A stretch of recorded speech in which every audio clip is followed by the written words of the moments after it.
Hi, I'm Katie Poushpom. And welcome to TheatrEbound, a channel dedicated to all things theatre. And it's that time of the week for Downstage Discussions, where I discuss what's happening in theatre today, judging on when I upload this last week. So, what's happening in theatre today? News, theatre, what's happening on stage? What's happening in theatre today? Interesting. First up, are we still mates? How will Brexit affect the arts in Ireland?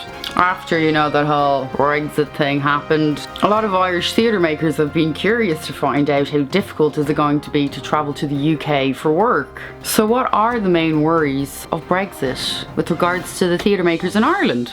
An article in Hot Press had a chat with Orlaith McBride, she's the director of the Arts Council Ireland, who outlined the main concerns and looking like inevitable difficulties. Number one, there's going to be restrictions on the borders when people want to get to the UK. There's going to be a lot more restrictions. It's not going to be as free moving as it was when they were in the EU. Two, EU collaborative projects.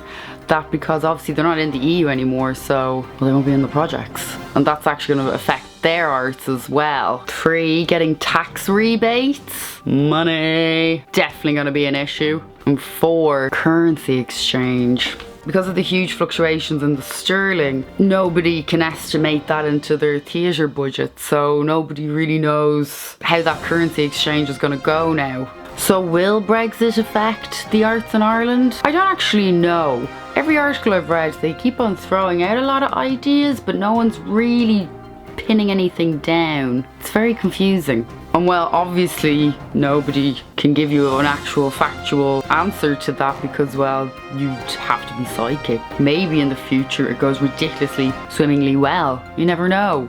Probably not. Just gonna have to wait and see. Fingers crossed, it'll be okay. Up next, Arts Improves Lives.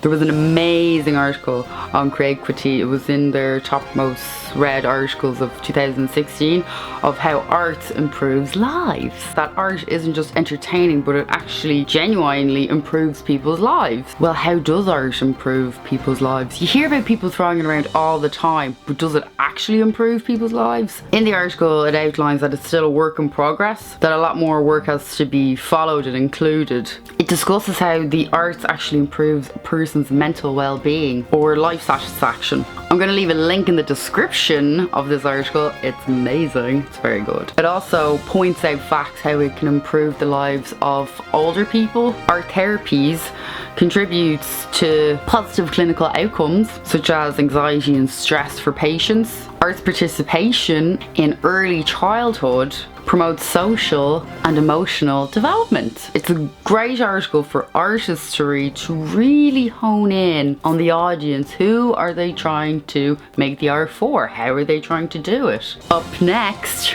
we're on to you, Arts Council England.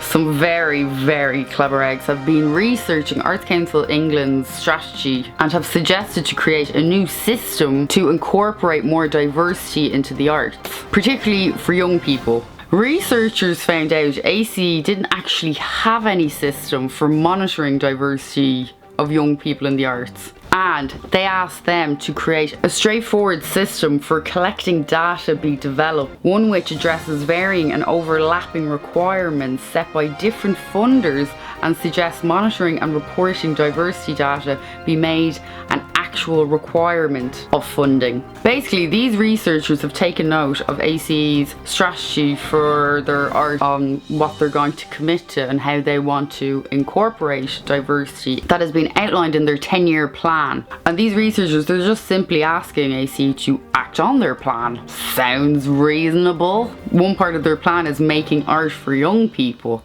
All young people, and they want to have this plan a reality, but with tools, actual tools. Can't just keep on spitting these things out and just hoping they land on the floor and it looks well. Because the Arts Council England, they don't have one. No surprise there. This article I found on Arts Professionals, don't worry, I'll leave a link in the description. They continue to say that they need a new framework to incorporate diversity, and that these researchers were more than willing to give them one and not just blow smoke up people's holes. Let's be real. And what they also ask, which is so perfect, and they're dead right, the report also asks on ACE to provide strategic leadership to revise the profile of the role of equality and ensure its programme works strategically to increase diversity in the cultural offer for children and young people. Yes! Arts Council England, it's the same with Arts Council Ireland. Do what you're gonna say you're going to do, and be who you say you claim to be. People are getting tired and bored of these long ass soliloquies and nothing comes from it. Get your shit together. Now it's time for the weather. Hi, welcome to the weather. Recently there has been a lot of storms travelling up and down Ireland because, well, it's Ireland. So what should you expect for the coming days? There will be odd spells of sunshine in the shape of Caravaggio in the National Gallery. I know! What? So go down to the National Gallery while you still can. Caravaggio, it's in frickin' Dublin. How cool. Oh, check that out.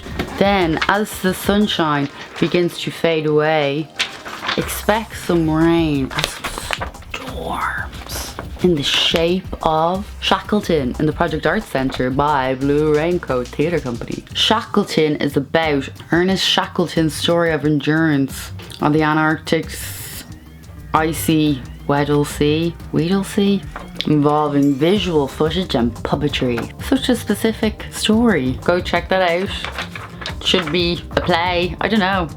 I haven't seen it yet. Looks good. And winds will come like this in the form of Jacques Brel is alive and well and living in Paris. It's at the Gate Theatre. Another very specific title.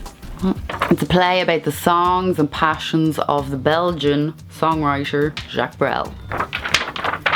That's kind of it for wet theatre weather, because I don't know, these months are usually quite terrible for theatre. I mean, they're all wonderful for theatre. Let's go see all the plays.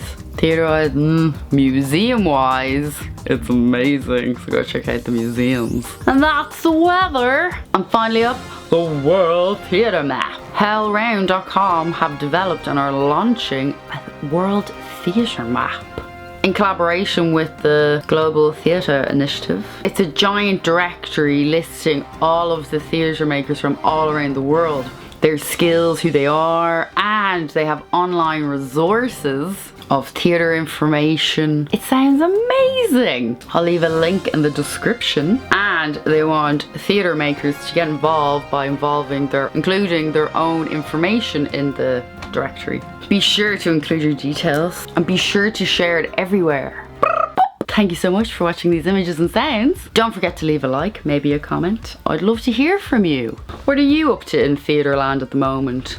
Let me know. I actually would genuinely like to know. I love finding out new information. Don't forget to subscribe. I upload 2 videos a week, Downstage Discussions and my regular TheatreBound videos, which are full of alternative theatre information and alternative theatre making weekly. Oh my god, it's gotten grayer and grayer in this video. It's actually quite early recording this. I just don't stop getting grey.